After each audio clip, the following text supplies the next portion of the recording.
This is Gorilla Monsoon. And Bobby the Brain Heenan. Hello, everyone, and welcome once again to Prime Time Wrestling. Get set for another action-packed 2 hours of exciting World Wrestling Federation action, as only the superstars of the World Wrestling Federation can deliver. I want to welcome, at this time, once again, my special guest, Bobby the Brain Heenan, sitting in for Jesse the Body Ventura, still down in Puerto Vallarta making his movie. Welcome, Bobby. Well, thank you very much, and I hope that you and everybody else out there are getting ready to go to the Academy Awards next year, because I'm quite sure Jesse's going to win one. Well, I don't know. We'll probably need an appointment just to speak to him by the time he does get back. Well, he's probably going to be busy having his handprints and feet put in Groman's Chinese Theater and all that. You know, he's going to be a busy man. We'll certainly have to wait and see when that does happen, in fact. But all our matches this week come direct from Madison Square Garden, the mecca for all professional sports. The hub of professional athletes. Well, we've got some tremendous bouts lined up. Of course, our feature, the Iron Sheik from Iran, taking on, from the 82nd Airborne, Corporal Kirshner. We're going to go back to the old Madison all those Square years Garden. in the Marines, he only made it to Corporal. Well, what are you going to do, Bob? Sometimes yeah. You don't know how many years he was in the Marines. Well, an hour and a half was probably too long for our country. Well, we've got a classic from Madison Square Garden featuring Professor Tanaka, Chopstick Charlie, my old friend, teaming up with his partner, of course, Mr. Fuji. That's an interesting tag team match. I'm sure you'll be interested to see what went down in Madison Square Garden almost some 10 years ago. And, of course, many other exciting bouts, Leaping Lanny Poffo. But right now, we're going to start off with Nikolai Volkov, the Iron Sheik, against Tony Garea. So let's go down the ringside. Introducing first to my left, the manager, Classy Freddie Lassie. He represents from the Soviet Union, weighing 313 pounds, Nikolai Volkov.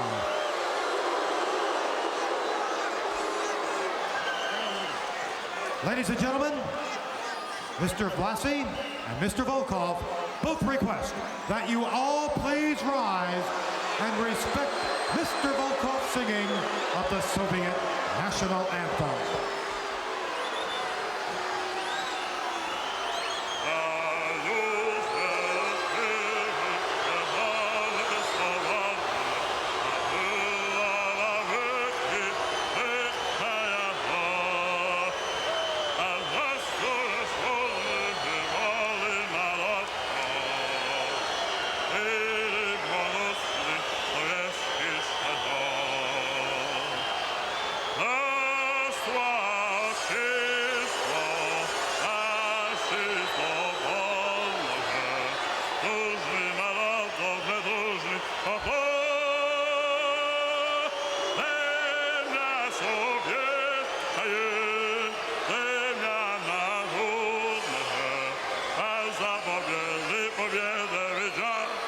Holy mackerel, he gave us all 42 stanzas. The opponent of Nikolai Volkov from Auckland, New Zealand, weighing 245 pounds, Tony Garea. Tremendous ovation for Tony Garea, the boy from down under. Boy, has he made some records here in the World Wrestling Federation. He was celebrating the Queen's birthday yesterday, you know. He was? Yes, 60 years old. He was drinking Coca-Cola. Oh, how lovely. I bet you the Queen wasn't drinking Coca-Cola. I don't think so. A little champers there.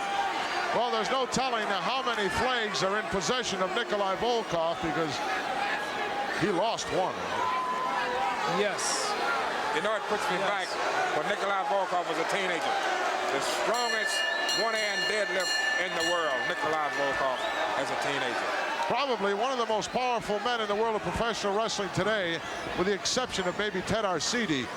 Nikolai doesn't have a clue as to how strong he really is. That's correct. Uh-oh, going to work immediately. No fooling around here. No feeling each other out. The big Russian unloaded with a heavy artillery right off the bat.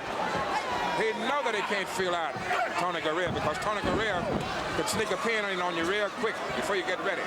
Tony Garea, former 5-time co-holder of the World Wrestling Federation Tag Team title, along with a whole host of people. But there's a walking cane coming in from the side over there. I wonder who was that.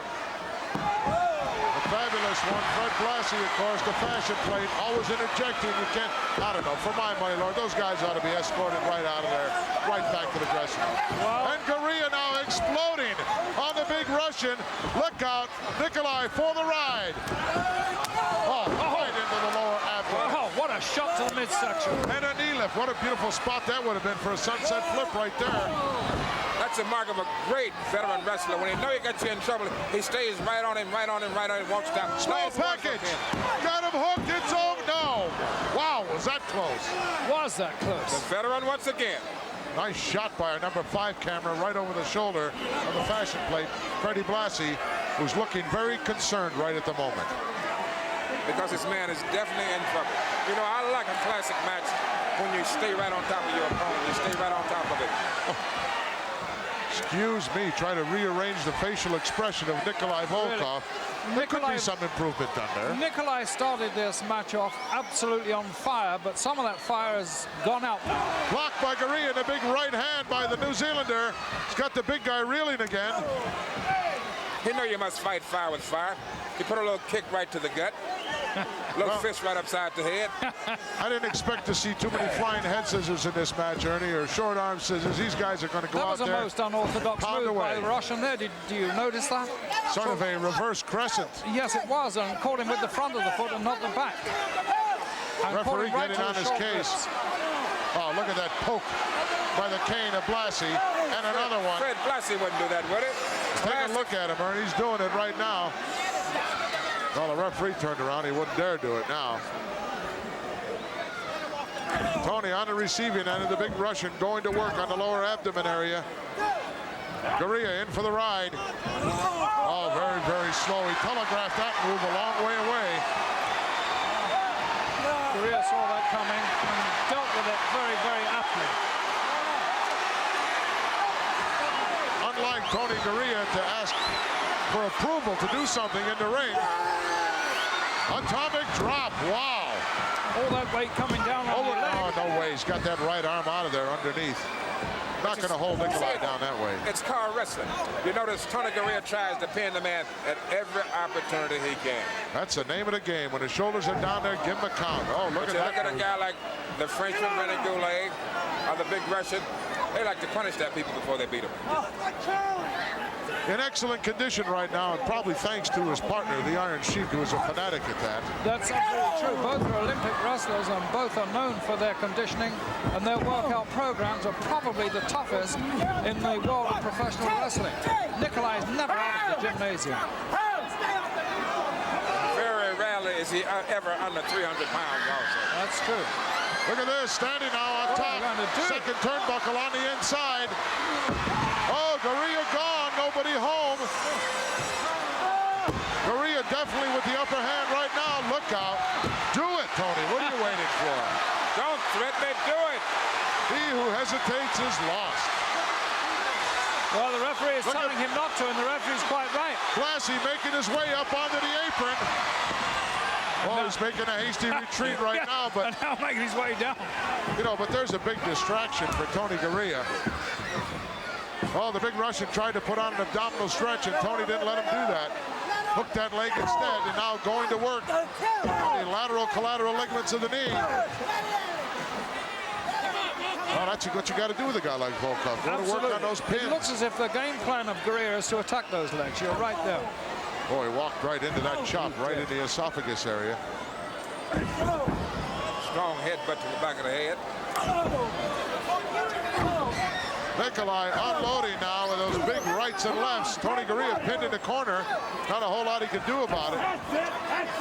Those heavy forearms delivered by the Russian are going to take their toll of the New Zealander. Oh, look at that. Blassie jamming the cane into the rib cage of Tony Garea while the referee was being distracted by Nikolai.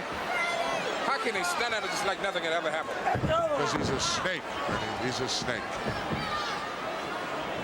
Big Russian now with the help of his manager in control of this match once again. Oh, Tony beat him with a punch that time. The Russian is very slow. He's awfully slow at times. Snapmare takes a big guy over. Garea looking for a high cross body, but the Russian backed up wisely. Yes, he did. And that was a nice move by the Russian, too. Elbow finds its mark. that size 13 right in the sternum area. Push that sternum right. Notice how every once in a while, Ernie, he has to take a look over and see what Blassie's up to. Got to be very distracting. I can assure you he's not up to no good.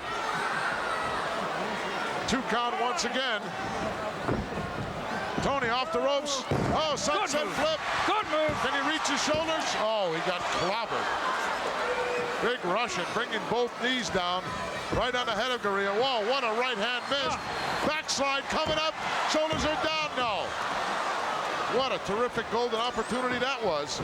The Russian is so powerful. He can just power his way out of some of those, what would be finishing holds on a normal wrestler. Well, you've got to have this guy in a very compromising position if you expect to hold his shoulders down. You've got to pound him right down to the mat. Tony Gurria finally realized that it won't take one move to beat this progression. Gurria hooked himself inside on that second turnbuckle. Took a lot of starch out of him, I'm sure. Look out. Nikolai scooping him up. Backbreaker right down on the tailbone. Hooks the leg. This one's over. Just that quick. One mistake on the part of the ring veteran, Tony Gurria, and the lights went out. And that's all it takes. And believe me, I don't think he even had to hook that leg because Gurria is still down on his back suffering. Look at Blassie with those beady eyes. He got hurt before he was taken up for the big back. Definitely landed in that corner. Let's get the official word. Here is your winner, Nikolai Volkov. Nikolai Volkov chalking up an impressive victory over ring veteran Tony Gurria. Plenty of action still to come from Madison Square Garden. Don't go away. Wow, the big Russian certainly laid one on him, did he not, Bobby? He certainly did. The man's a very powerful athlete. Very, very I want to make all the fans aware that maybe there was a voice at ringside that they didn't recognize, and that was Ernie the Cat Ladd, a former NFL football star and former superstar here in the world of professional wrestling. I know that you followed his career with a great deal of interest. Oh, yes, I did, all along the West Coast when I was out there and in the Midwest. And he was probably one of the first big men in professional football. Probably one of the biggest wrestlers ever. He sure was, but bad knees knocked him right out of the box, Bobby. Well, the thing that your man's going to have to worry about, King Kong Bundy. He has to worry about bad knees? That's Why? right. He's going to have bad knees eventually. Why is he going to have bad knees? Well, because he's just too heavy for that little frame that he tries to carry that 500 pounds around. Almost 500 pounds is a little frame? 500 pounds. What, you been hanging around a U-Haul out all day? Well, that's a big frame.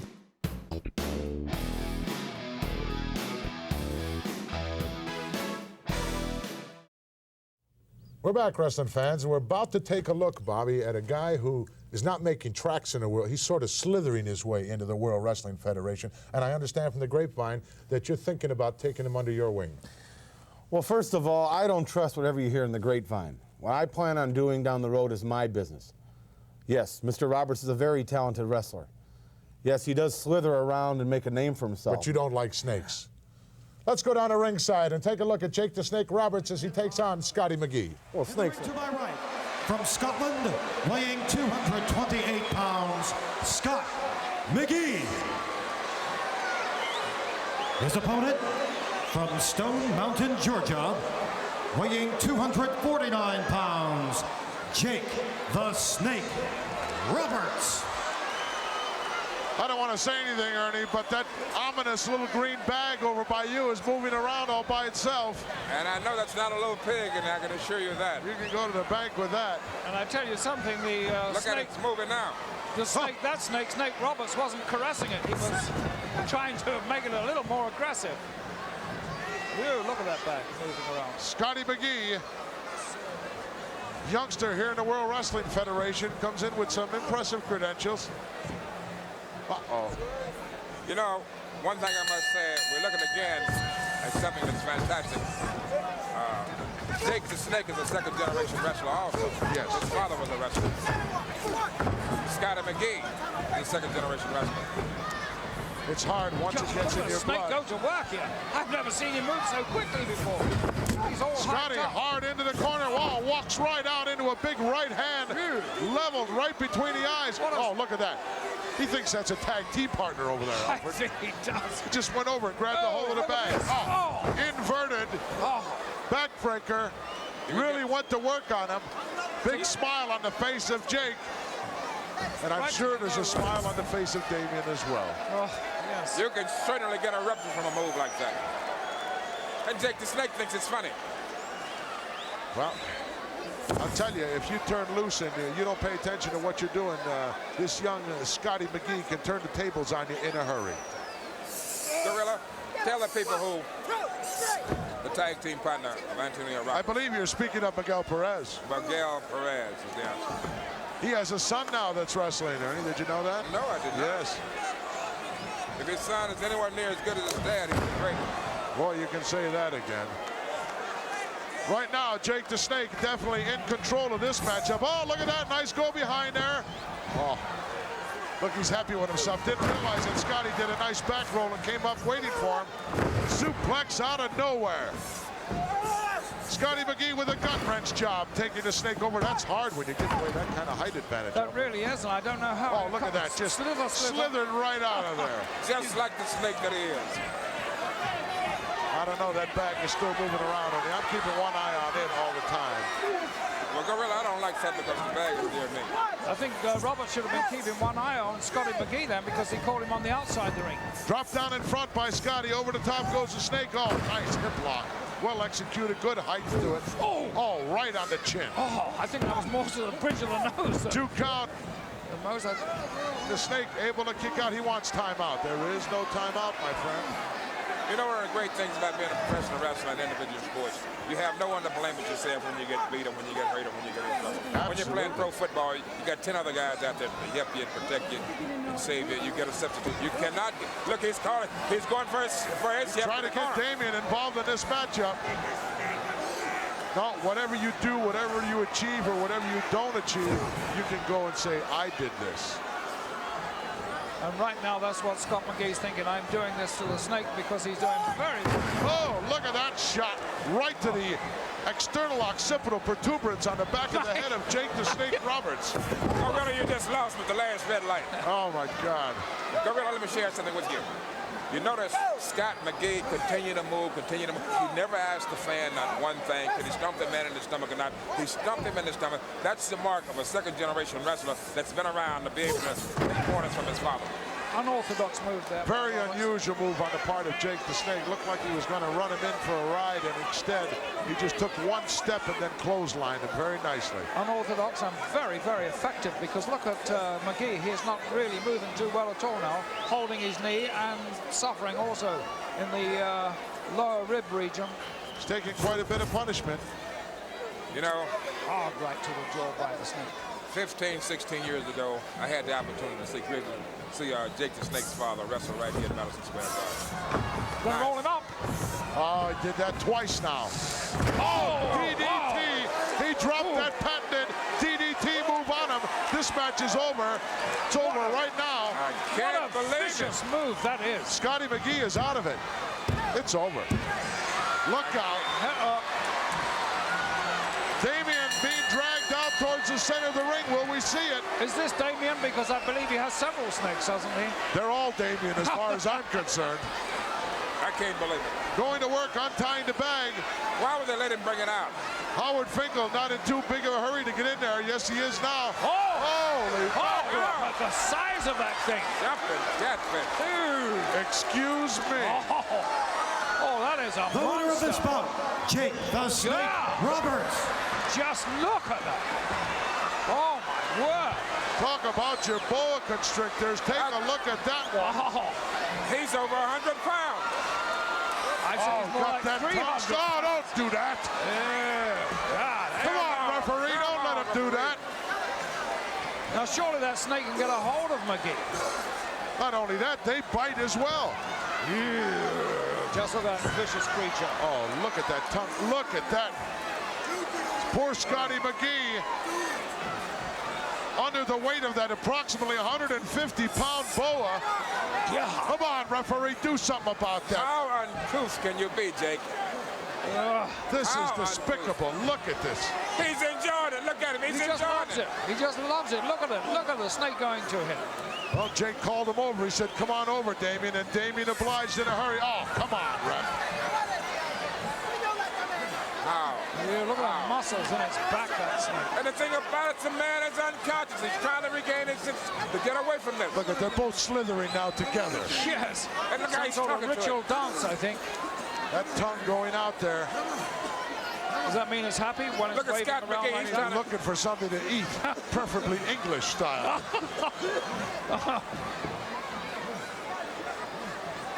Scotty out of it completely. And Jake the Snake having a good time with Damien. As the referee, oh, don't let him wrap him around him. John, somebody come down and break this in. Well, I certainly don't want to go in that ring with that snake. That is just a monster. He has got to be about 15 inches around, and he just tied up the legs of Scotty McGee. And Scotty wisely trying to roll out of there. And look at this. Two of a kind, two snakes. How disgraceful. I think the snake is slightly better looking than Roberts, though. Well, victorious here in Madison Square Garden, that gentleman right there, Jake the Snake Roberts. And Scotty is still not be able to get to his feet. Oh, and here he comes. I've never seen one that big. That is a huge, huge snake. What on earth does it live on? Probably other snakes. That snake will live on anything he wants to Anything live he on. wants. Yeah, I think so.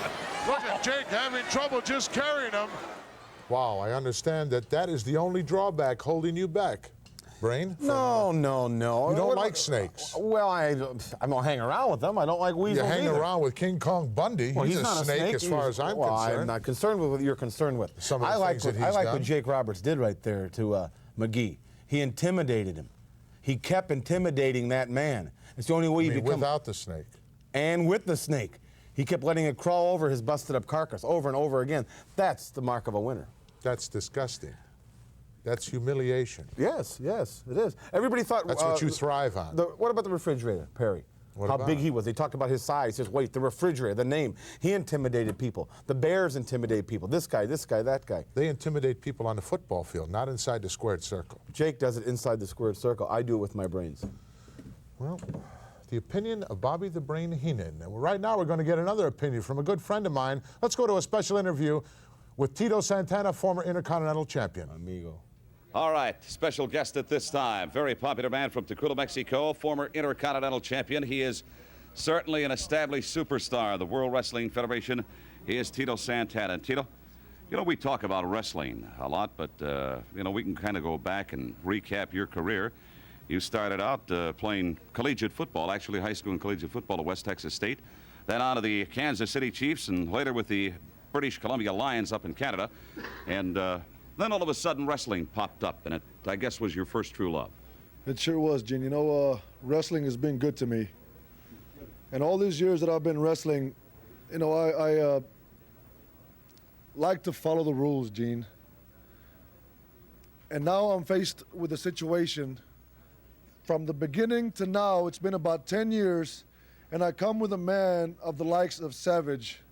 And you have to deal with somebody that doesn't rely on his wrestling ability, has to pull something out of his trunks and knock me out. What are you saying, Tito? Are you saying you're going to, in the future, fight fire with fire? That's exactly what I'm saying, Gene. You know, you try to go by the rules, and sometimes it just doesn't work. Savage, there's only one way to deal with the likes of you, my man. Just like Gene said, you got to fight fire with fire. After you took the belt away from me, after he stole the belt, he says Tito will not get a title rematch.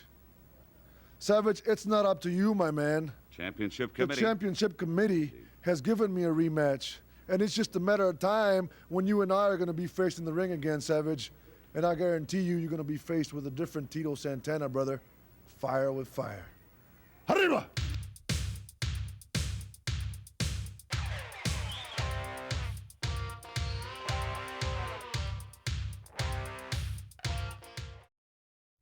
We're back, wrestling fans. Let me ask you this, Brain. Santana is upset, is he not? Why are you laughing?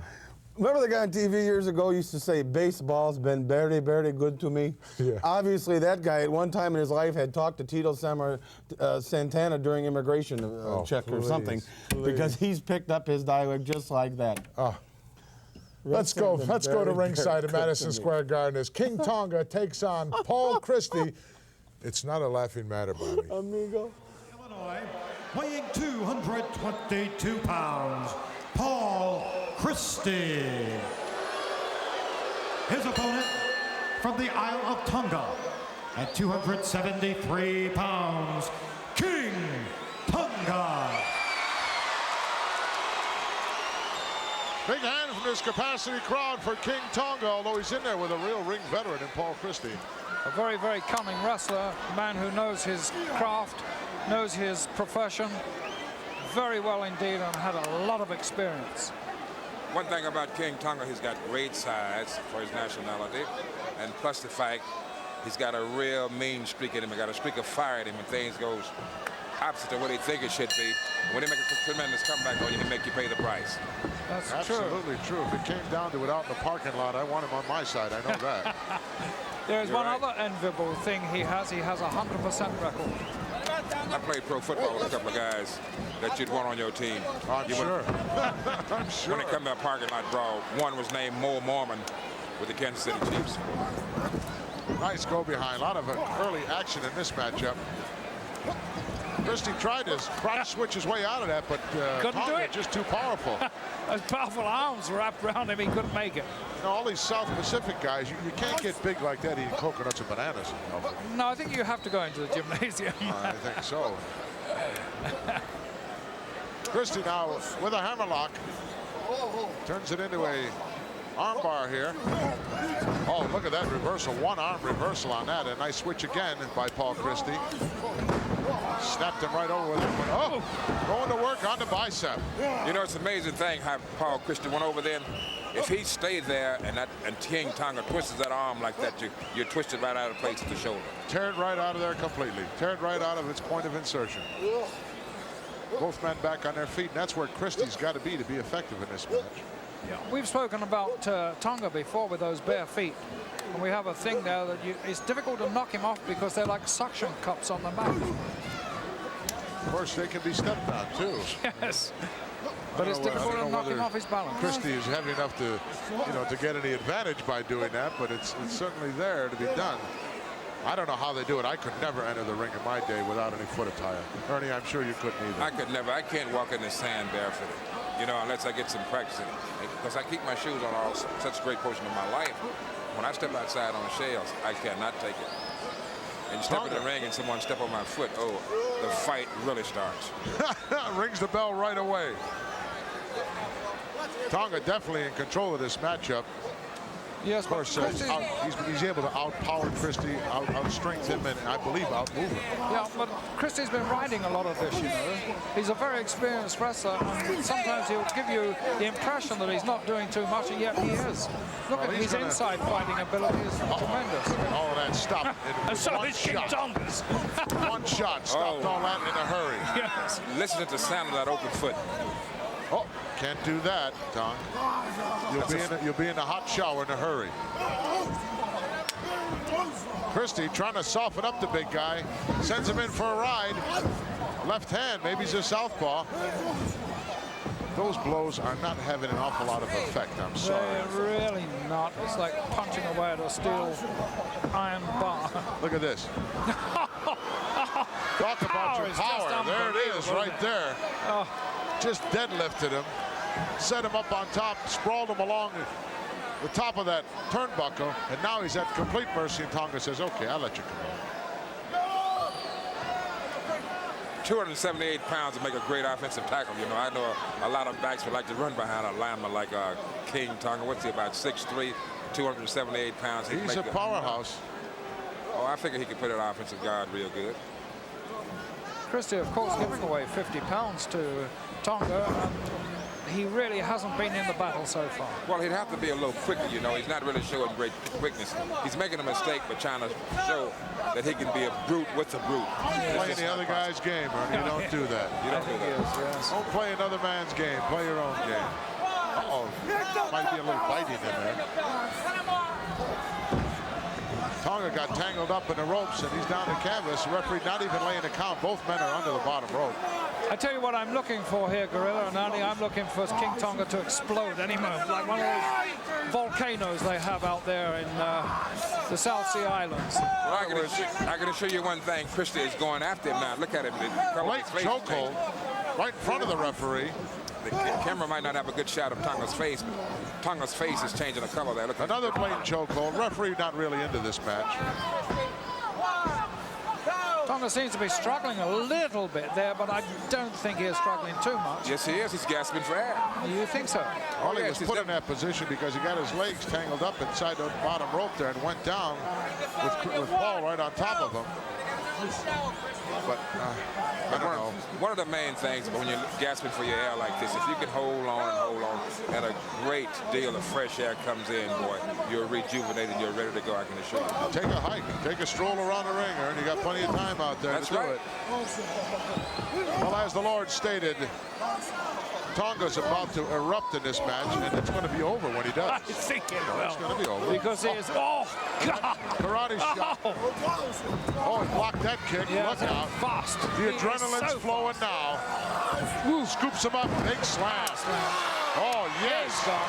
Get the music going. Oh, Wow. look at that shot.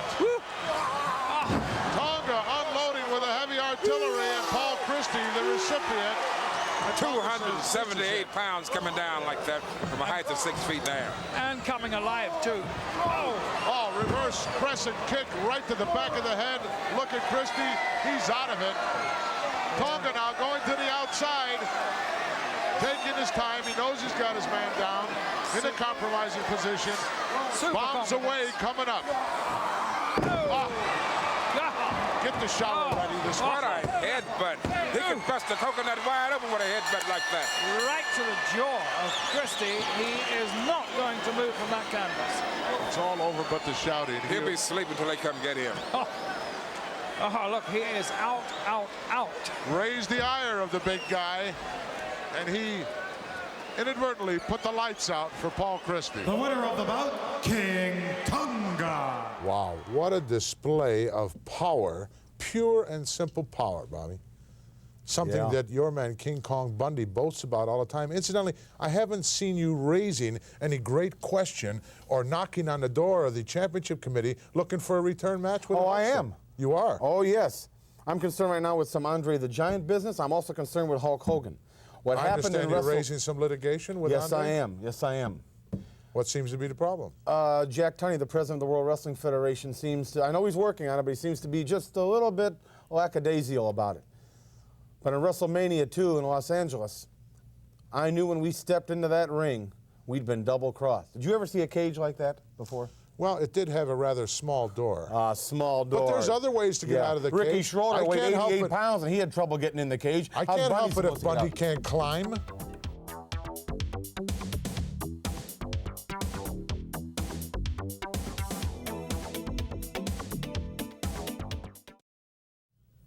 Primetime Wrestling and the USA Network, Bobby the Brain, always prides himself on bringing the best, and no prime time could be complete without the #1 Frenchman, Rene Goulet. Oh, he's like a bottle of Dom Perignon. He gets better all the time. Well, he's sort of forsaken that Scorpio claw hold. Well, I don't Hasn't know won a match with it in 7 months. Well, obviously, you're keeping track of his career. Well, I certainly am, and he's up for real tough competition this week as he faces Leaping Lanny Poffo. gonna Let's be go down Tom to Poetry? ringside in Madison Square Garden right now. To my right, from Nice, France, weighing 236 pounds, Rene Goulet.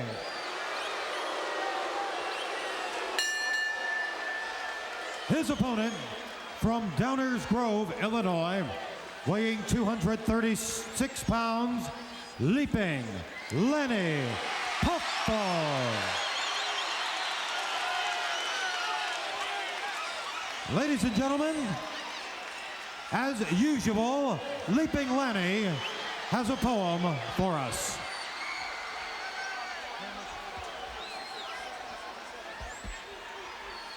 He's the #1 Frenchman, Rene Goulet. I've heard that name over and over again. I have to admit that he is #1. #1 on the scale from 1 to 10. Uh-oh.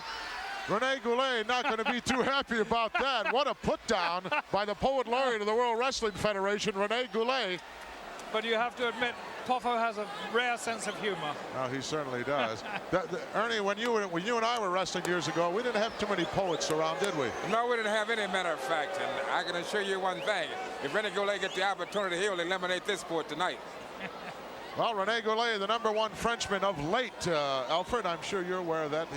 He's been getting away from that Scorpio claw hold of his. He hasn't quite successfully. I saw him. Hasn't won a match within the last 7 months, I don't think. No, but he did win a match 2 weeks ago. He did? Maybe 2 months ago. I missed that one. Yes, he was very successful. In fact, I was rather impressed with him. He showed that extra body weight. He's looking fine. He's certainly streamlined, no question about that. He's taken off about 30 pounds. And he hasn't forsaken any of the strength for that either, which is unusual. It is absolutely unusual. I don't know if you've seen him yet, Ernie, in this new body weight. Well, I'm looking at him, provoke a fan out there right now. This Frenchman, you know, he's got a lot of hot blood in him. It runs real warm in his veins. And it doesn't matter who he take on, because I've seen him have a few skirmishes in the bars as well as in the ring. Ernie, when you were doing it both ways, when you were playing professional football and then in the offseason going into professional wrestling, did your weight fluctuate back and forth for both sports? Well, when I decided to become a wrestler, a professional wrestler, my weight got to a point and it just stayed there, and it made me a much better football player. My conditioning was year-round then instead of just a seasonal thing. That's what makes a professional wrestler such a great athlete, that he's conditioned the year-round, not a part-time conditioner. That's absolutely true. Rene Goulet, a little reluctant here about mixing it up early. Look out, climbing up on the second turnbuckle from the inside. He could be in a whole lot of trouble up there. Lanny, I don't know, it looks like he stepped out, Lord, and was giving him a count. He wanted to be a referee as well. I really don't know what Lanny had in his mind there, but he did have an opportunity to catch. Oh, look at the nice kip up. He did have an opportunity to catch the #1 Frenchman completely out of... sort of sleeping. He was a little bit out of sync, so to out of speak. his defenses. Can you imagine a guy like Jim Brown getting hit, or Earl Campbell getting hit and kip up like that from the ground? Well, I'd love to see that, Ernie. Get those cleats hung in the ground and break a leg. Rene Goulet, long-time member here in the World Wrestling Federation, and he's given a lot of guys a lot of heartaches. He has indeed. And I Nice tell you something, behind. he's not happy unless he's got the crowd against him. Head scissors now by the Frenchman, immediately kicks out. Lanny is so quick, and he used that such an unorthodox style, that acrobatic stuff that he does. I think it adds a lot to his wrestling ability to be able to do that as well. Yes, since Poffo joined the WWF early last year, he's made amazing progress, and he probably ranks as one of the most progressive wrestlers we have in our ranks today. Well, you actually know, Ernie, I think you'll agree with this, that you know how important you become in an organization when guys start threatening to use you as a stepping stone. That's correct. One of the things, you know, I could say about talent in other areas, you know, in different parts of the country that's not a part of the World Wrestling Federation, they would never know how much ability some athletes possess. And then when they come to the World Wrestling Federation, you have the opportunity to excel. It's just amazing. Isn't that incredible? Well, it looked like a real conglomeration of arms and legs there, trying to figure out which one belonged to who. The leaping Lanny comes out on top, and a nice kip up by Goulet, and an arm wringer as well. Stepping over now, he's going to take Lanny right over. Nice maneuver, well executed. 3 good moves strung together there by Goulet. He certainly knows his wrestling. There's a chance that he might not have all 4 fingers together here, Alfred. He's been known to do things I can like that. assure you that he wouldn't have all 4 fingers together continuously. If The referee right down on his case, 1 count only. I'd like to see him slap on a short arm scissors. I haven't seen one of those in a Coon's age. No, he's close to a short arm scissors now, but not quite. That's still some sort of a Japanese arm lock he has on Poffo, and he's holding it there quite comfortably. He's having some running commentary with someone at ringside here. He'd best pay attention to leaping Lanny Poffo. Well, you see one thing about Goulet, the veteran that he is. One of the important things to him if he's going to win this match, he must immobilize. Shoulders down, 1-2 count, wow. He must immobilize leaping Lanny's leaping abilities, you know, his ability to move on his feet. That's why he had him down on the mat. Absolute fact. Rene says, wait a minute here, let's think about this. Let's call a timeout. There's no timeout in the world of professional wrestling. Go ahead. I was going to say, Gorilla, what has happened here is Ernie has called this right. Obviously, the Frenchman's game plan is to take him down. Well, you eliminate all that extracurricular stuff that he does, that high-flying activity. Look out, Popo in. Nice shoulder block off the ropes. Goulet down in front. Over the top goes Leapy. Watch out. Oh, high sunset. Shoulders down. Got the legs hooked. No. Wow, he planted that calf muscle right between the eyes. Saved the day for him. So that's what you call a wise veteran once again. Things get a little rough for him. He step outside to get a breather. A lot of the young wrestlers won't do this. Good way to break the momentum. Oh, look at that. Now, to me, that is not only an unnecessary move, but a dangerous move. There was very no need for him to do that. Very high-risk move. Suppose you come down and not break a leg, just injuring your ankle for a moment, then your opponent come right in and beat you. Goodbye, the match is over. I don't know, I'm going to have to talk with Randy. I tell you something, I like that move because it shows that he's sort of a swashbuckling type wrestler. He doesn't care, and it's a good psychological move because he'll out-psych a man with a thing like that. Did you ever do that, Alfred? Never. You never attempted that move. Never. My feet were probably too big to backflip over my head down from the top rope. In control right now with a nice head scissors, Sleeping Lanny Poffo. Tremendous crowd on hand once again. SRO signs everywhere. Madison Square Garden, of course, the hottest ticket in town. World Wrestling Federation action. Goulet is going to try to spin out of this, I'm sure. Oh, he didn't make it. Too much pressure there from Poffo. Your ears start to... Shoulders are down, referee way out of position. Your ears start to pound and your brain goes numb when you're in those head scissors. Well, you cut the circulation to flow blood to the brain through the carotid arteries, and the lights, doesn't take long. The lights go out, Alfred. Right. Look out, monkey flip coming up. A beauty, another kip up, puts him right back up in good position. Andy had to turn around and see where Renee was coming from. See, now to me, now there's an effective move. Yes, and the timing was just excellent, spot on. The timing was really great for the Frenchman to stick his head outside to get another breather. The fans disapprove, of course. Well, he's been around, the Frenchman, and he knows what to do to get a breath. You know, a great fighter once when I lived in San Diego, he told me if he got knocked down, which was Archie Moore, 1,000 things went through his mind while he was on the mat. He thought about what he had to get up and what he's going to be able to do when he get back up. And this is what goes to a wrestler's mind once he get in trouble. Before this match is over, I can assure you they're going to mix it up real well. And I can assure you that a minute thing will go through the Frenchman's mind because youth is definitely against him. Well, many fans, that's very true. And many fans figure that most of this, 90% of it is all physical. That's not true. You got to look at the stare here. Take a look at this, he's saying. Oh, beautiful move by Fans don't realize Poffo. that these guys have to be thinking 2 or 3 moves in advance if you want to be successful. Uh-oh. He slapped him and got on the run. Look at Goulet. Look at the big smile on his face. Oh. Wow. Pulling out all the stops, Rene Goulet trying to upset the youngster, Leaping Lanny Poffo. Interesting matchup. You've got the speed and the agility of the youngster, Leaping Lanny Poffo, against the ring veteran, always thinking, #1 Frenchman, Rene Goulet. We'll be back with the conclusion of this match in just a moment.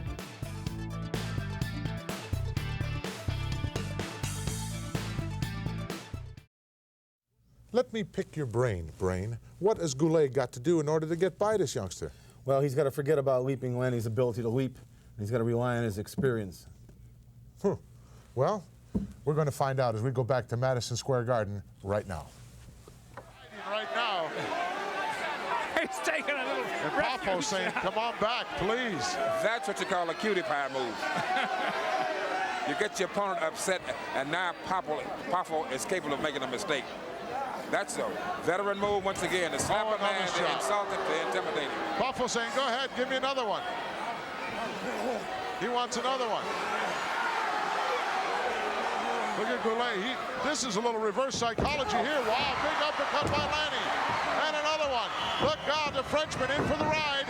Upside down. Whoa. Look at this. Lanny going to the outside. He's going to catch him out there. Hello, Rene doesn't know where he is. Uppercut. Wow. And Rene just about made himself a soprano.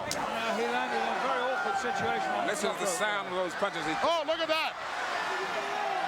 Had he gone to the floor, that could have been the end of this one in a hurry. Goulet perched up there with nowhere to go.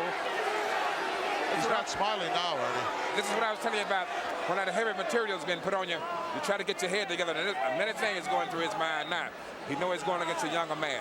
He's going against a heavier man. He's taking weight off and conditioning himself. When you take that weight off, you condition your mind as well as your body if you're a veteran in any sport. Well, a tribute to Leaping Lanny Poffo. He didn't lose his cool after being slapped in the face a couple of times. And I don't know, it takes a lot to do that. Actually, he's changed from a year ago now. A year ago when he first joined the ranks of the WWF, he would have lost his hold. He's getting good training, he's getting good coaching, and it's beginning to show.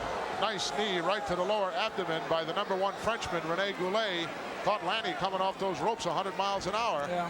And Goulet is relentless once he gets the upper hand. Well, look at that, 200. I can assure you one thing, a great football player would head right to the bench. If he could hit in the stomach with a knee that hard and take a flip in midair like that, I can assure you he must go and get a little oxygen. Well, fortunately for them, Ernie, there's someone to come in and take your place. There's no one here. You're out there for the duration. That's correct. Thumb in the eye slows down the progress of Leaping Lanny Poffo. Look at Rene, he's biting. Give me a break, Rene. Hey, he said that's why he's the #1 Frenchman. Taking a chunk out of the short rib area. Poffo suffering now, and the pendulum has swung right in Goulet's favor. The Frenchman is really taking advantage of this young boy's inexperience. Maybe we'll see that Scorpio. This could be a chance for Goulet to use it. This could be it. Down for the cover. He's not going to get him that way. Forget about it, Rene. No, I think Goulet's playing with him a little bit there. Very haphazard Yes. cover. Poffo in for the ride. Whoa, what a clothesline job by Rene. Poffo in a whole heap of trouble. Here it comes. Well, let me say one thing about that clothesline. They barred that move in the National Football League. They barred the clothesline in the National Football League. And I can tell you, the great Frank Gifford, he swallowed his tongue one time he was clothesline. Certainly is a dangerous maneuver. Unfortunately, it is not barred here in the World Wrestling Federation. And I'm sure Leaping Lanny's thinking about making some kind of a resolution to that effect. Give him credit, he's hanging in. Maybe he hasn't been too victorious with that Scorpio hold, but at the same time, that is a deadly hold. Well, Poffo's got to get to his feet here in order to alleviate that downward pressure. That's the only thing that really makes his hold successful. He's got it about licked now as he's on his feet. And now it's Goulet for the ride. Hard into the turnbuckle, nobody home. Wow. Did a 360 right in midair. It would have been great to drop kick him under his chin. And once the man moved, the high risk move once again put you in trouble. Well, Lanny does an awful lot of high-risk moves, and unfortunately for him, he's been very successful here in the World Wrestling Federation. And there's the Scorpio Claw once again.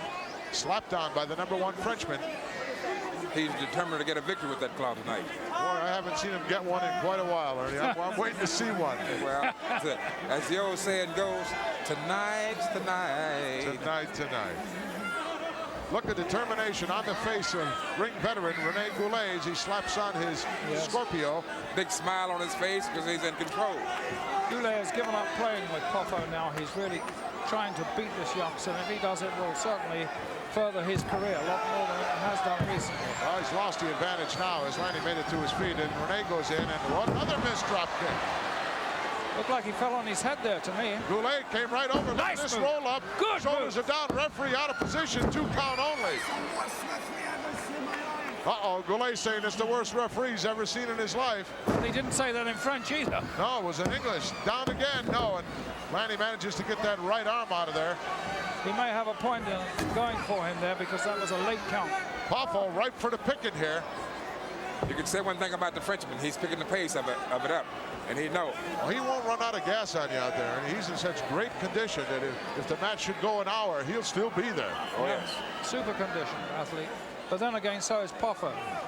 2 finely conditioned athletes. I didn't notice, Alfred, early on in this match, did he wear the Michael Jackson glove into the ring? Yes, he did. He did? Yes. Oh, my goodness. Yes, the Star-Spangled and Spangled. Claims to be $20,000 worth of diamonds. Look out from behind. Atomic drop coming up. Yes. Goulet will be feeling that one. Over for the cover. 1, 2 count. No. Little experience there by Poffo. Didn't take that leg. Poffo now starting to unload with some heavy artillery of his own as Relay goes in for the ride. Big backdrop. #1 Frenchman down. Uh-oh, look at this action. I would say that Leaping is upset. Definitely, I think he's getting a little bent out of shape here, mental-wise, and he might blow this thing completely. Watch out. Here he goes. His favorite move, that backflip. Oh! The wiry Frenchman, Goulet, out of the scene, over for the cover. We can have an upset here. No. Last-ditch effort kick out. The veteran Frenchman is determined to win this match tonight. Well, it'll certainly be a feather in his cap. Rene now going to the outside. He's going to try his luck. Backflip Buffo. He's going all the way up to the top. Uh-oh, he got caught. And Goulet slammed nicely. Oh, nice front somersault flip. Hooks the leg. It's over.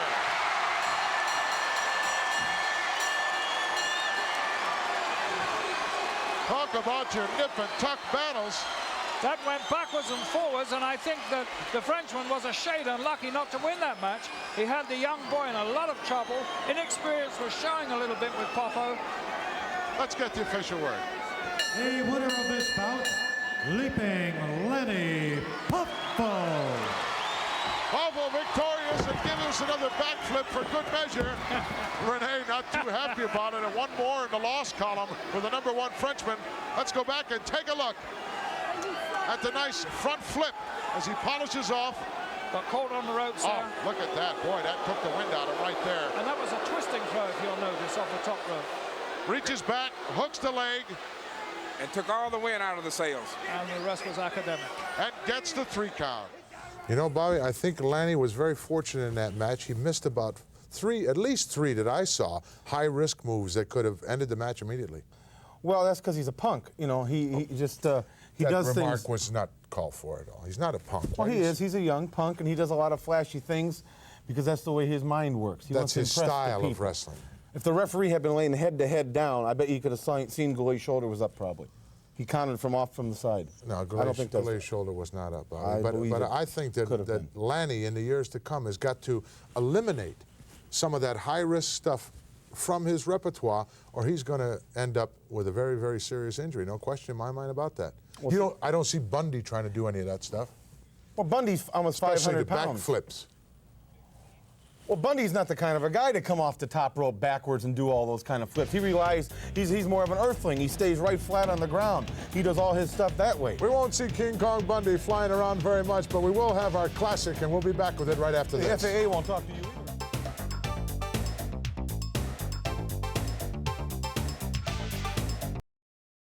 We're back, fans, and it's time for our classic. I don't know whether you know this or not, Bobby, but this is a tag match. Tanaka and Mr. Fuji teaming up. Tanaka, at one time, he and I were the World Wrestling Federation Tag Team Champions of the world. I know that. And their name was the Orientals. And his biggest concern was who would be #1 and who would be #2. You mean in the chow line or where? As far as, we had sort of karate jackets we wore into the ring and had a 1 and 2 go on the back. Oh, you were probably #1, right? Let's go to old Madison Square Garden as we the join guy in put his own progress jacket this on. tremendous tag team matchup.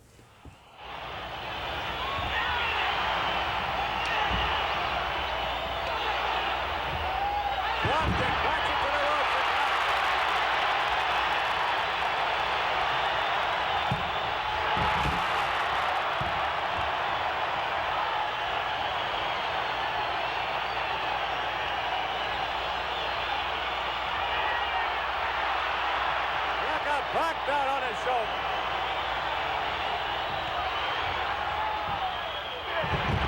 Fuji not to the rope.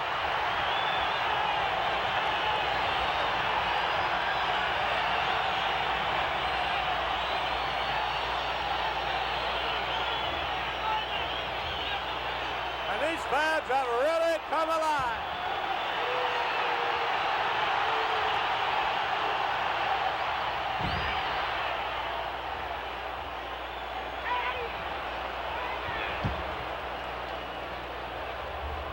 Tanaka with his own cover, and Lenny Hirsch is going to make sure he doesn't make it.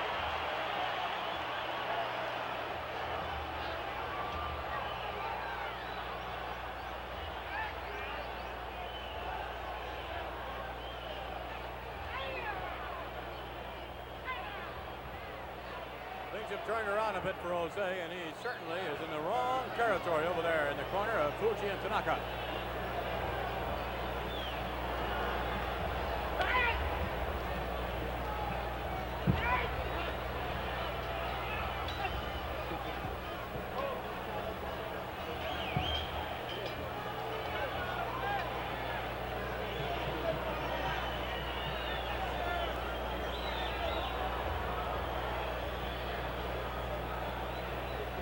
Jose, who had a lot of momentum only minutes ago, now finds things a little rougher.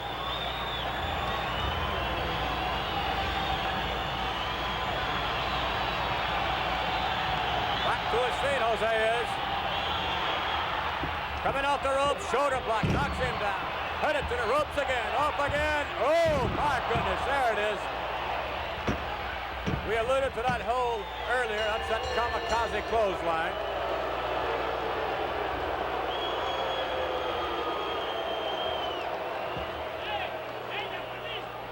So, Mr. Fuji applies that kamikaze clothesline in devastating fashion, catching Jose with the momentum coming off the ropes. Jose appears to be in rather poor condition at the moment. We'll take another look at it at that kamikaze clothesline in a moment. Let's take a look at it now. Here he is coming off the ropes. Fuji knocked down to the canvas. Fuji now measuring Jose, coming off the ropes with a lot of momentum and right up. Imagine the impact. Snapping that neck back. Jose Gonzalez, tremendous wrestler in his own right, but there's nothing you can do when they slap on that kamikaze clothesline. This is a 2 out of 3 fall match, so we're going to stick around.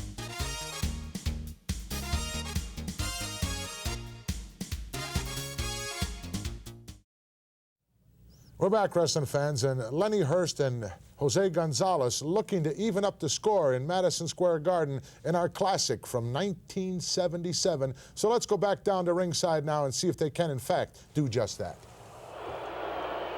Round of boos for Tanaka and Fuji, and that certainly was a display of unsportsmanlike conduct.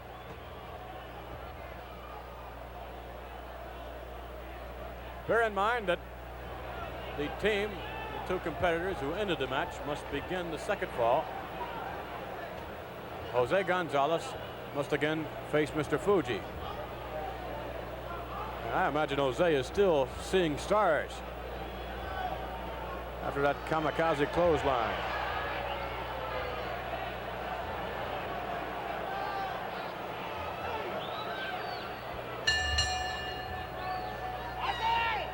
Not too much to, oh no. Fuji snapping that neck again with a foot to the spine.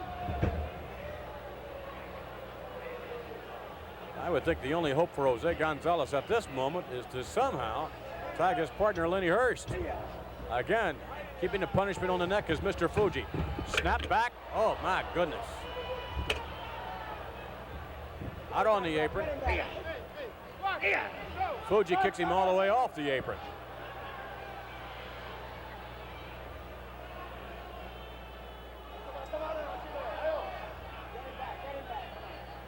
Lenny Hurst over there assisting his partner Jose Gonzalez.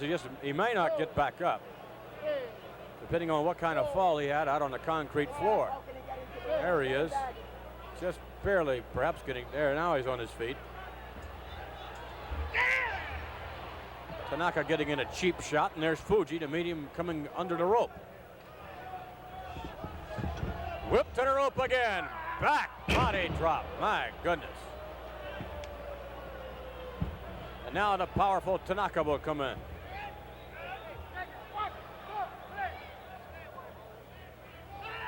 Missing with the elbow smash. And if Tanaka had landed with that one, it'd be scraping up Jose off the mat.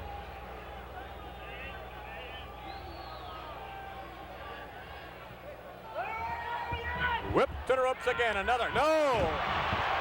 Tanaka was going for another back body drop, but the tag was made. Jose got out, and inside now Lenny Hurst.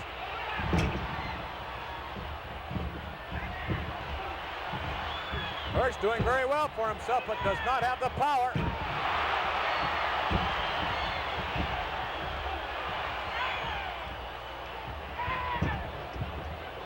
Tanaka with very, very quick hands.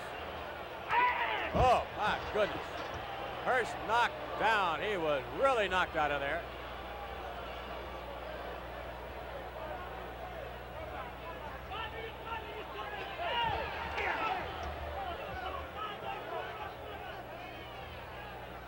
Hurst knocked down into the press row, and Jose just came tumbling over.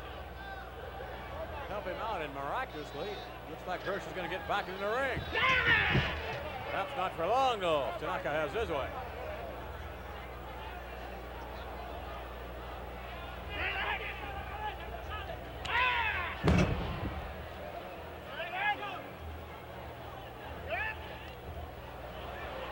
There's a Japanese sleeper hold. Tanaka now has on Lenny Hirsch. Hirsch trying to escape. Tanaka snaps it and then down to the canvas. Referee taking his time for the count, but nevertheless, it's 2 straight for the Japanese combination.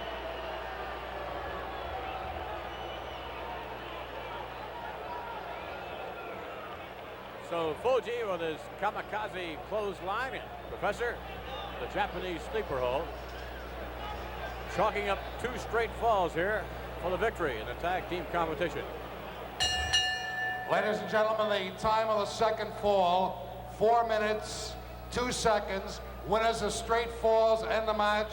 Toru Tanaka and Mr. Fuji. Wow, what an awesome combination they were, Bobby. Of course, everyone knows what Mr. Fuji is doing right now. He's the manager of the Magnificent One, Morocco. Why don't you insight the fans a little bit as to what Mr. Tanaka is doing right now? Well, Professor Tanaka is busy in California. He's doing a lot of movie parts. I think he's training a bunch of wrestlers from the Orient that are sent over to California. Oh, that's interesting. And there's going to be some... dues to pay, huh? Well, there's going to be some people on the scene pretty soon. Let's put it that way. Well, I think that Professor Tanaka could come back to the World Wrestling Federation anytime he feels like it and still be a force here. Well, you know, I live out in Los Angeles and Beverly Hills, and I talked to him about a month or so ago, and he looks in tremendous shape. He always was in tremendous. He always gave you that appearance that he could walk right through a cinder block wall and it never faze him one little bit. Plenty of action and excitement, as always, here on Prime Time Wrestling, and plenty more still to come with our feature.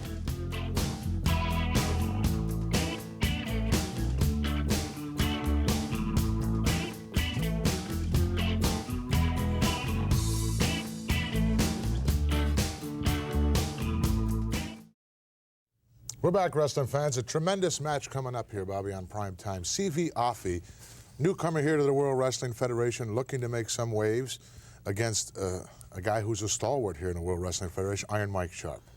You know what amazes me about these guys that come out of the Fiji Islands, like and Tonga and all that part of the country, part of the world, don't they know what the word shoes are? Don't they wear shoes? Well, that's their native background, and they like to go But in the they're ring here in that way. civilization. Let's go to ringside right now in the garden and take a look at They CV climb Afi. trees on their day off? Come on. Scheduled for 1 fall with a 20-minute time limit. In the ring, to my left, claiming to be Canada's greatest athlete, from Hamilton, Ontario, weighing 282 pounds, Iron Mike Sharp. His opponent, from the Isle of Samoa, weighing 241 pounds, CV Afi. CV Afi, just like King Tonga, enters barefooted. Polynesian. But Mike Sharp is one of my favorite wrestlers. If something moves, he'll punch it. If it doesn't move, he'll kick it. I wonder what he's going to do with Afi, who moves at the speed of lightning. Wow. Well, one of the things I like about World Wrestling Federation, you got all nationalities, you got all personalities. If you have something that's on the ball, if you're good, you can show it in World Wrestling Federation. This is one of the things I love about it. Well, I'll tell you, the state of affairs as it is today, Ernie, is that you better be darn good if you expect to get in the door of the World Wrestling Federation. They are becoming so selective. The list is so big. Everyone wants to be part of the mecca of professional wrestling, the World Wrestling Federation. And look at Mikey saying, let's start over again. I want to start this. And everybody, you know, like you go to school, you got a profession, and everybody's got something outstanding about them. This young man has got great ability, great quickness. And one of the things that I love about wrestling, professional wrestling, you know, you exercise more muscles in your body in wrestling and swimming than any other 2 sports. And you look at these 2 men, and you can see that they've exercised those muscles quite a bit. Phoebe is well cut, well tapered, and well conditioned. Look at it. I don't think there's anyone in better condition in the World Wrestling Federation than Iron Mike Sharp. Look at it, down in front. CV in a hurry. Nice leapfrog, just got over there. As, you know, he's giving away a lot of height in there. It was tough to get over on that leapfrog. Look at Mike. Look at Mike's determination, comes up with that hammerlock. Well, he did well there. He did absolutely well. You must applaud that effort. Afi Sure. right up over the top. Nice maneuver, runs him in. Possible sunset roll up here. Yes, he's not going to be able to hold him. 2 count only. Wow, that one caught him right behind the ear. Right to the temple. And another one. He's chopping down that big tree. There goes Mike. Taking a hike right out here on the floor beside us. Down on the concrete here in the garden. He is something to behold, is he not? That big tree found exit. Boy, he went down heavy. It's that way, Mike. The ring is that way. Don't worry, the concrete and everything smashed his head into it. Wouldn't make any difference to Mike. Mike said he'd like to clear the cobwebs up. Boy, he is a piece of work. Once he gets wound up, he only knows one way. That's full speed. That is it. If they move, he'll miss them. If they stay there, he'll go through them. Throttle wide open, always, at all times. Checking everything out. Well, he's had a bad forearm for about 9 years that I know of. Yes. Oh, yes. It gets good if you can get it in your temple. Seavey with a side headlock. Mike won't stay in that long. There he goes. The youngster off for the ride. Another leapfrog.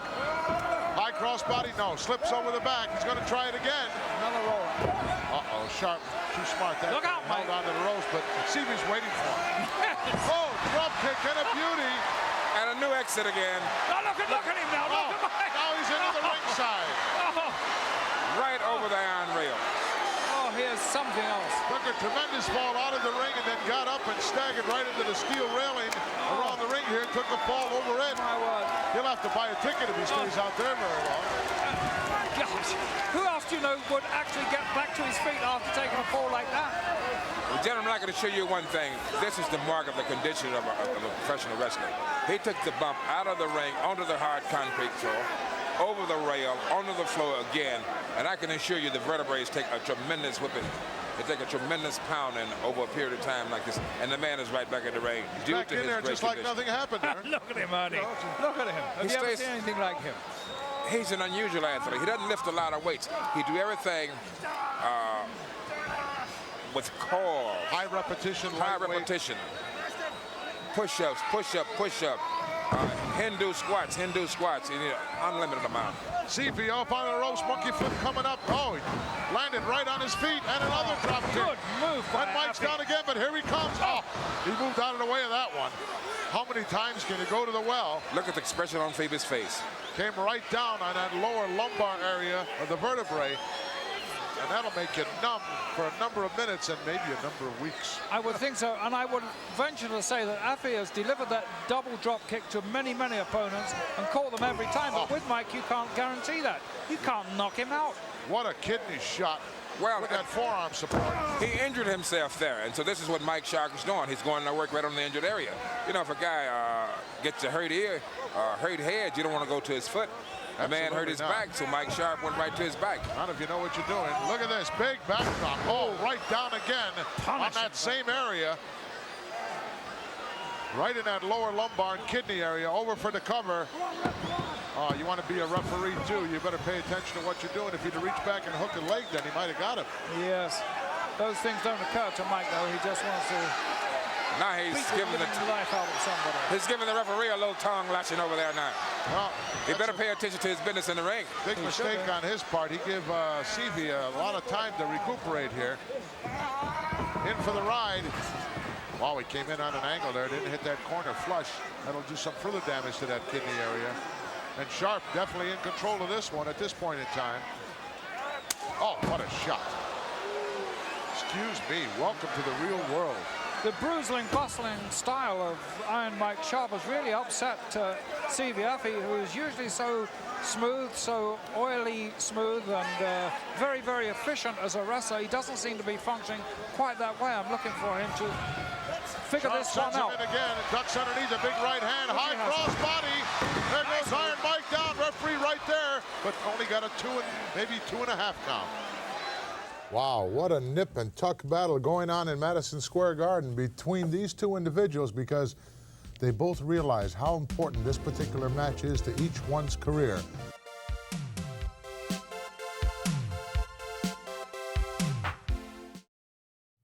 Let me ask you something, Bobby. You know Iron Mike. How long is that forearm going to be bad? Well, the way I understand it, he injured it, and he's not sure. It's just a slow process of healing. Nagging injury. It's taken almost 9 years that I've known him that he's had that same injury. I know people have had arthritis all their life. Let's go back down to ringside. That took a lot out of CV as well. Yes, but CV's gradually beginning to look a little bit better. Mule kick got him out of trouble just for a split second, but I must make one comment about that brute strength of Iron Mike Sharp.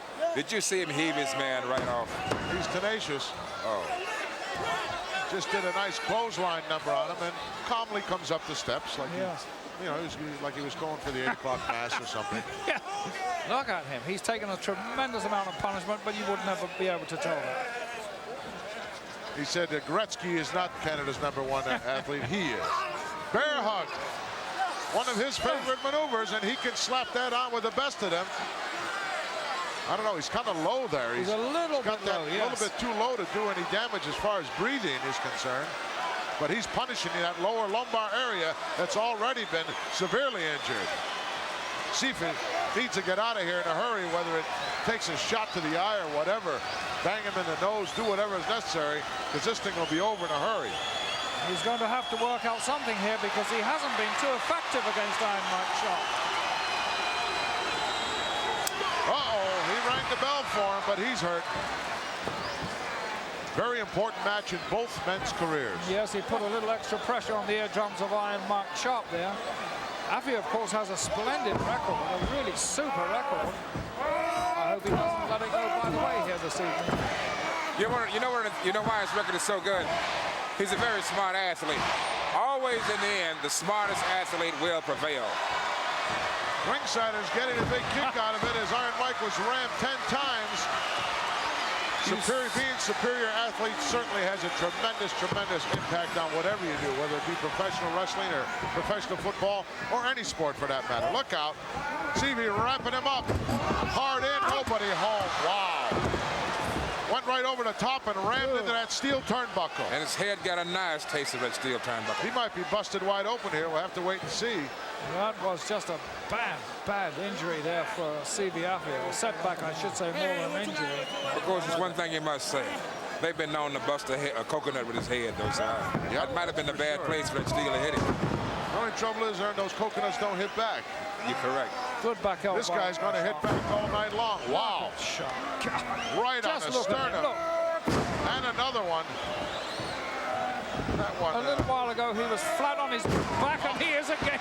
Too many times. Iron Mike went to the well one time too many. Knocked the wind out of himself a little bit. But can you imagine the impact on that intercostal cartilage coming down like that? You tear on that what? Intercostal cartilage. Exactly where is that? That's the cartilage that holds the ribs together. When you tear that, it's worse than breaking a rib. That is a fact. Look at Affy. Got a lot of resiliency, the youngster does. Iron Mike in for the ride again. Oh, part headbutt, part flying forearm. Well, he realized one thing, Gorilla, that he must wear Iron Mike Sharp down. And he's trying to put 3 or 4 moves together, not just one move. He would like to put 3, 4, 5 moves together, and then he would be able to take Mike Sharp down for the pin. He has not been able to put 3 or 4 moves together. Well, that's easier said than done. A lot of guys have tried to wear down Iron Mike unsuccessfully. Never done it. But CV now going to work with those chops. Oh, look at that. That Polynesian blood is flowing hot and heavy right now. And Mike's saying, wait a minute, let's be friends. It's too late for that. Do it. That's a tremendous mistake by a lot of young athletes. Asking the people, can I do this or can I do that? Go right to work on him. Your job is to pin the man or beat him up real bad. Beal across the ring. Wow. One-footed drop kick right on the side of the kisser of Iron Mike.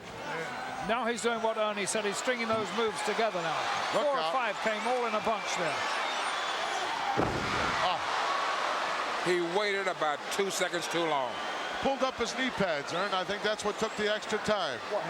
That's inexperience. Well, Mike, you just can't knock him out. You can't put him down to stay down. You can knock him down, but he'll get up. And Sharp over on top once again. Not in a real good pinning combination. But look how quickly he's getting to his feet. He's nowhere near out of gas. Oh! Wow, back and forth now, unloading the heavy artillery coming out. Headbutt. That might be the difference, the headbutt. Listen to Mike say, no, no, no, please. Oh, he's got the referee by the leg. if he's wasting his time. Mike Sharp wants to protect something. I wonder what it is. Oh, headbutt right to the sternum area. You're not going to beat Iron Mike that way. I'm sorry, Hoppy. Boy, this one's been back and forth. Scoops him up. Oh, dropped him just like a bad habit. Going up once more. Look at this. Oh, nice cover. Took his head off with that. Oh, and Right still arm was can't out get of him. there. Isn't he incredible? You're going to appreciate a match like this, the condition of the two men. Back and forth. What a tremendous, tremendous match. Looks like World War III. Look out. Big Mike in. Oh, ran over him like a freight train with that knee lift. Seafy looks to be like he might be right for the pickings of it. I think he has been several times there, but Mike is not a delicate man when it comes to the finer points of wrestling and doesn't know how to put the finishing touch. Look at Seafy. Manages to hold on to that top rope. Oh, look at this. Head scissors from the outside, and they're both out now. Look at this. Sharp comes back like he just came out of the locker room. Locker. Iron Mike scrambles back in. The referee laying the count on both men. Look, Seafy's got both his legs now. Doesn't want him back in there. Seafy doesn't want to get counted out. Oh, a couple nice karate shots by the youngster and a headbutt. And Sharp doesn't know where he is. And now Iron, oh, they've been out there an awful long time. They certainly have. Seafy doing a curl back inside. Is he going to make it in? Got himself caught up. Yes. In. I don't know where he found the strength to do that. And referee's still counting away. I don't think he's read the rule book lately. I don't know how many counts that is. I think he broke his count twice, actually. I can assure you that Iron Mike Sharp's got many a cartwheel in his head right now. Oh, look at the referee finally made it to something he thought was near the number for Well, a that count must out. have been 56 or something. I Oh, don't know my what it God. was. Give me a break. Obviously, he's counted one or both men outside the ring. Depends on when and at what point in time his count was effective. Let's find out. The winner of this bout as a result of a count out, CV Alfie. Oh, Sharp says this one's not over yet as he continues to pound away. Referee, you best stay out of the way at this point in time because neither one can be disqualified now. Monkey flip out of the corner, yes. It looked like the worm has turned. Seafy is showing that fire right now. There goes Mike. He won't be back, I'm sure. Iron Mike Sharp very upset, and rightly so, I think, Brian. Well, he outsmarted himself. When he had the man out there, he should have left him out. The referee outsmarted both of them because they were both out there on the floor an awful long time. Well, I think he was giving the advantage to CV Alfie. He should have been counted out first because he threw Sharp over the top ropes. He brought him out onto the floor. Well, yeah, he should have been disqualified right there. That's not a disqualification. No, but he should have been, though. You, of all people, you who interject yourself into match after match after match, jump up on the apron and distract everyone and just make mayhem, you're the least guy to say anyone should ever be disqualified. Well, I'll tell you why I jump up on that apron all the time is because of bad officiating. Sometimes I have to point out to the officials exactly what's going on in there. You never do it to distract an opponent. Well, that's against the rules. Oh, it's against the rules. You wouldn't do anything that's against the rules. Well, no, that's not fair. Oh, no. No, it's not fair.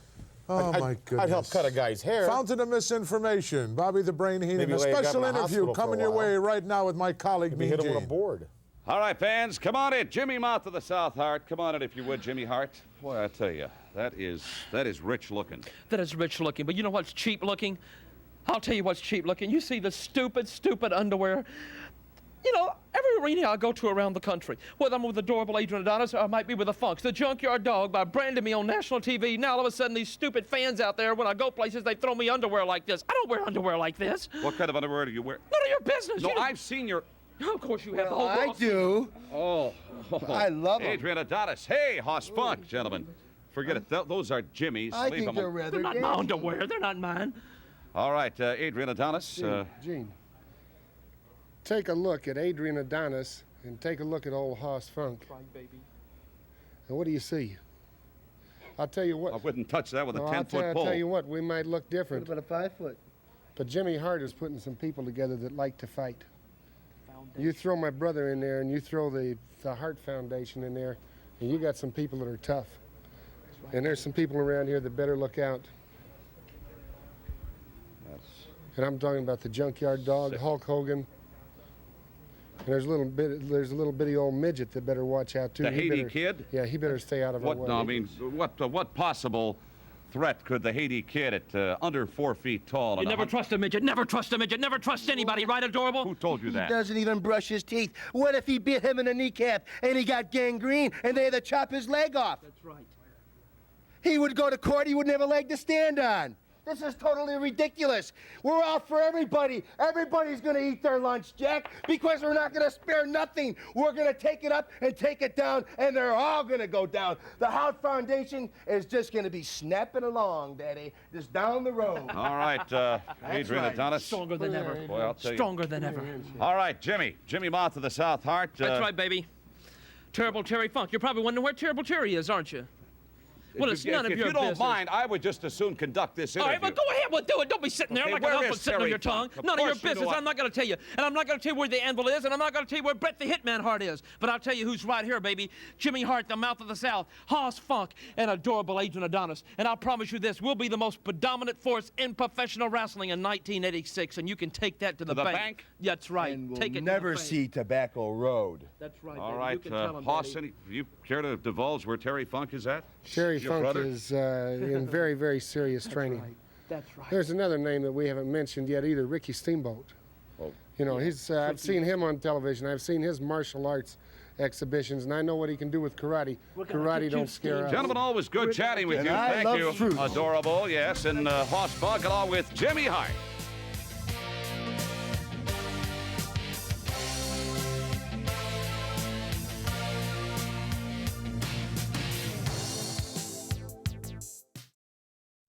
Well, wrestling fans, it's time for this week's primetime feature. You know, earlier on in the program, Bobby, you alluded to Corporal Kirshner as being a Marine. He's in the 82nd Airborne. He's an Air Force man. What's the difference? Marines? What do you mean, what's the difference? I'm trying to explain to you. Marines, Go ahead. Air Force, Army, Army surplus, Cub Scouts, Boy Scouts, Brownies. It's all the same. People that wear clothes given to them. Obviously, you were never in the service. Let's go down the ringside right now for I'd the have been a Iron Sheik general. as he takes on Corporal Admiral. Kirshner. Classy Freddie Blassie. Also introducing Nikolai Volkov. And from Tehran, Iran, weighing 258 pounds, the Iron Sheik.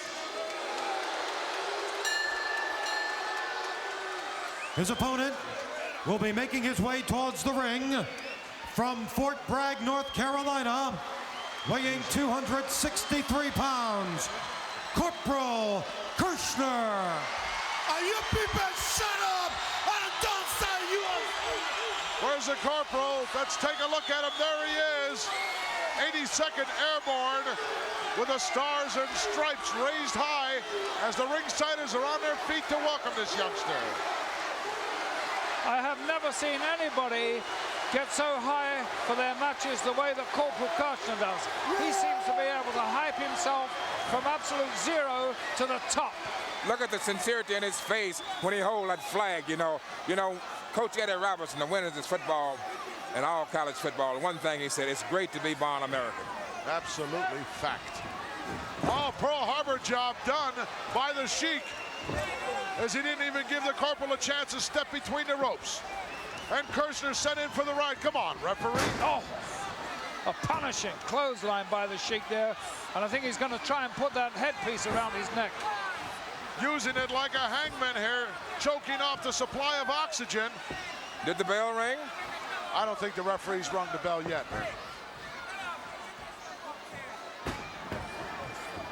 Well, if anybody took an advantage of an opponent there, quite unfairly, that was the Sheik with Kirshner. Can you imagine? There goes the bell. I heard it just then. Fred Blassie instigated it all. Oh, look at this. He just spat on him twice. That is disgusting and despicable. That is absolutely... He wonders why no one likes him. Oh, really? That is so despicable. And they're making rude gestures as well. I can't stand that. This man has absolutely no dignity whatsoever. Going to work now with a point of the boot. You're looking at a former World Wrestling Federation Tag Team Championship holder as well as heavyweight champion. Yes, isn't that astonishing? So you can't deny the fact that he's a great athlete. No question about that. Oh, look at this, scooped up. And the corporal drives him down into the canvas and drops an elbow on him. And so deliberate, too. The corporal quite deliberate in his actions. He knows exactly what he wants to do. Why would he drop a forearm on his neck and go to work on his leg? He's in danger of being disqualified here, I'm afraid. If you injure a man in his neck, continue to work on his neck. Don't go to his leg. Well, that's the inexperience, Ernie, showing on the part of Corporal Kirshner, newcomer to the world of professional wrestling. Gets by with a lot of stuff on pure guts. Absolutely. And youth. And youth, yes. And he gets so hyped up for these matches, he really doesn't know what he's doing. Except attack, attack, attack. And that's all that's in his mind. Headbutt got the Sheik's attention. Suplex coming up. He's sort of turning the tables. The Sheik is the one who is the master of the suplex. And instead, he's on the receiving end. Got both arms out underneath, able to kick out easily. I can see weariness in the Sheik's face. Going for a side suplex. Gut wrench. This is very unusual for me to be seeing this because it's usually the Sheik It usually who is. is doing. And that doing side all the suplex wasn't to be sniffed at. That was a really good side suplex with a good twisting motion to it. One of the things I like about the Corporal, he's putting a series of moves back to back to try to wear him down. Drop kick, telegraphed by the Corporal, and he paid for it. Landed on the back of his head. Now the Sheik is the one who's being deliberate. That one high-risk move destroyed all of the good things that he did prior to that to wear the Sheik down. Unfortunately, that's what happens, and you have to pay for it. We're going to see some suplexes now. Look at this. Gut wrench right down into a pinning combination, 2 count only, as Corporal manages to kick out of there. I don't know where he got that energy from. Either, because the Sheik came right down on his head, squashed his head. Look out. Sheik in for the ride. Oh, put the head down. Another mistake made by the Corporal. Yes. You cannot drop your head. You cannot take your eyes off your opponent. Some kind of a Iranian salute there, I think, Alfred. I think so. Right after he used that highly suspect boot. Abdominal stretch being applied now by the Iron Sheik. He's not going to beat him with this. He doesn't nowhere near have the leverage needed. Doesn't have the leg. Look at that dynamic duo right there. He's not hooked in properly with that, and he doesn't really have the right balance either. He should be much further back.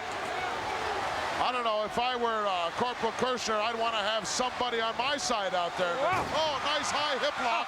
Brings him over, knee drop. Pure power. Corporal Kirshner got his momentum from the fans out of USA, USA. You know, as I said earlier, it's great to be born in America, and it's great to hear people from America let you know they appreciate you as an American. With the exception of Fred Blassie. Well, without a shadow of doubt. Sunset flip. Will he have the leverage? Yes. No, he didn't hook those. Missed the shoulders. Missed him completely. Missed him completely. Had the leverage to get him over, but not the presence of mind to know what to do with his feet. Maybe, I hope he had more intuition than that when he jumps out of that plane with that parachute. You know, they hit head-to-head there? I didn't see that, Alfred. No, they sort of had a collision of shoulders, and Kirshner came out better because he finished it off with a mighty kick to the chest area. The sun must be going down somewhere. Who is he praying to? I don't know. And what is he praying to? Praying for victory, I think. Well, a little handful of tights sends the Corporal right outside. Oh, look at this! Volkov unloading outside with Blassie's cane. And down and maybe out of this one is Corporal Kirshner. Referee never saw a bit of that outside. That's disgraceful. I tell you. Did not see a thing. That's utterly disgraceful. The way Kirshner came out that ring in the first place, he could have knocked himself unconscious. And if he didn't, but look at Fred Blassie instigating. He's going to finish it off. Once again, the referee might have saw that one. He's calling for the bell. He might be counted out. Which one? He might be counted out, or either he saw one of those guys with one of those moves. Look at Volkov now. Well, this has obviously turned into a mayhem here as the Sheik and Nikolai Volkov are really doing a number. And Finkel goes for the high ground. On this youngster from the 82nd Airborne. Let's get some help out here for this youngster. Let's get some help out here right now. It's needed right now. Referee had no control over this match whatsoever from the beginning, and looking wide open now. Corporal Kirshner. Look at the grin on Fred Blass's face. Can you believe this? Can you believe Fred Blass is really enjoying this? Corporal fighting back now, whatever he's got left in him, but he needs some help, and Corporal wisely bailing out of there. But not, He's got a steel chair. And they are bailing out. The Russian has gone. The Iranian has gone. They don't want to stay in there with the American, with a chair. As Ray Charles said, America the beautiful. Wow, imagine it. These two doubling up on young Corporal Kirshner, and he managed to survive it. Let's get the official word. The winner of this bout as a result of a disqualification, Corporal Kirshner. Oh, I thought that's what happened. The referee saw that action out of the side of his eye, that peripheral vision, and disqualified, and rightly so, the Iron Sheik, along with the rest of his contingency. Wow. Referee finally did something right in that match, Bobby. He was out of it from the beginning. The match went on for a couple minutes before he even rang the bell. Well, I don't think Kirshner is in the same... Same what? Well, what's the word I'm searching for? You're the brain. Tell me. What well, is I it? got so many things going through my mind. He's not the same class as the Iron Sheik. He's not the same class. No. He shouldn't have ever been in the ring. But it took 3 of them to try to undo the youngster. Well, first of all, now he doesn't wrestle with regulation shoes. He has army boots on with probably Those a steel shoes toe. have been approved by the World Wrestling Federation.